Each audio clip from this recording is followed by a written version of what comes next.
Well, the youngest victim in the shooting rampage at a Walmart in Chesapeake, Virginia, has been identified. Investigators say 16-year-old Fernando Chavez Barron was killed in that attack. He was reportedly working an overnight shift to help his family while attending high school.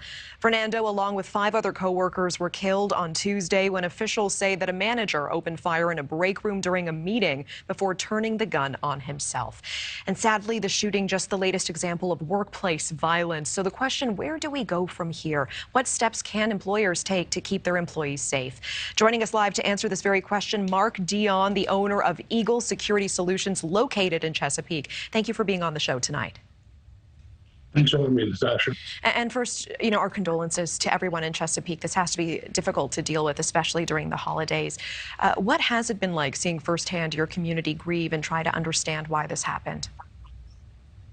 Sure, it's just easy to say that no community is ever safe. This could happen anywhere, and when it happens close to home, obviously it affects us. In your opinion, what can and should have been done to prevent the shooting from happening?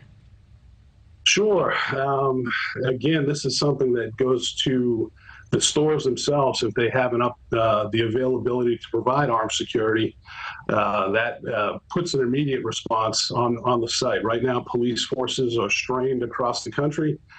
Staffing levels are low, and private security is there to supplement and help fill the gap.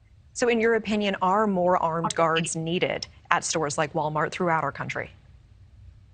I think based on the numbers that you just mentioned, 27% increase in theft and crimes like this occurring, having an armed presence there, the police cannot be everywhere. And like I mentioned, their staffing is down. So using private security to do this is certainly the best, next best option. And you help companies uncover flaws in their safety protocols. What is the most common mistake that companies are making?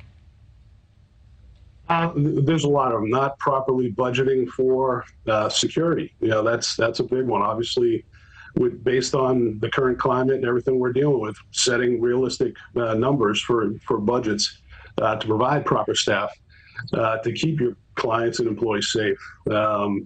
Not utilizing training like run, hide, fight training. So when we go into a business and we try to set them up for a situation to deal with an active shooter, there's not a lot of companies that are checking that box. This should be much more prevalent, and we're available. And I know there are other companies throughout the country that provide that level of training. And what is your advice to people out there when it comes to identifying someone who may be a threat? What are the signs that we need to watch out for? Sure, there's plenty of things we could see somebody suspicious. And again, we've all seen drama TV and have spotted things on TV, but someone, again, dressed in a certain manner. Sometimes these shooters will dress a certain way, behaving awkwardly, different types of posts on social media could be a red flag. There's several different signs that you should be on the lookout for. Obviously, travel with a companion, always be alert and aware of your surroundings.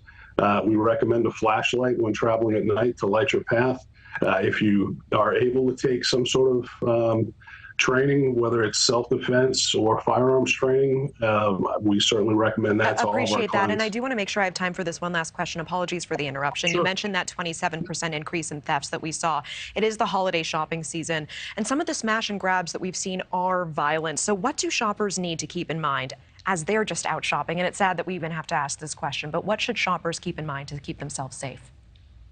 Sure. Again, most of these crimes are for property. So again, there's no reason for a shopper to get involved. Stay safe, get out of the way. If security is there, they'll handle it. If security isn't there, then this is a property crime. Hopefully gets sorted out with insurance. But obviously get out of the area if you can. Try to be a good witness. Help police with identifying the suspects. All right, Mark Dionne, appreciate your time. I really do. Thank you so much. Have a good evening. Thanks, attention. Thank you for watching. Go to newsnationnow.com to find News Nation on your television provider. And don't forget to click the red subscribe button below to get more of News Nation's fact-driven, unbiased coverage.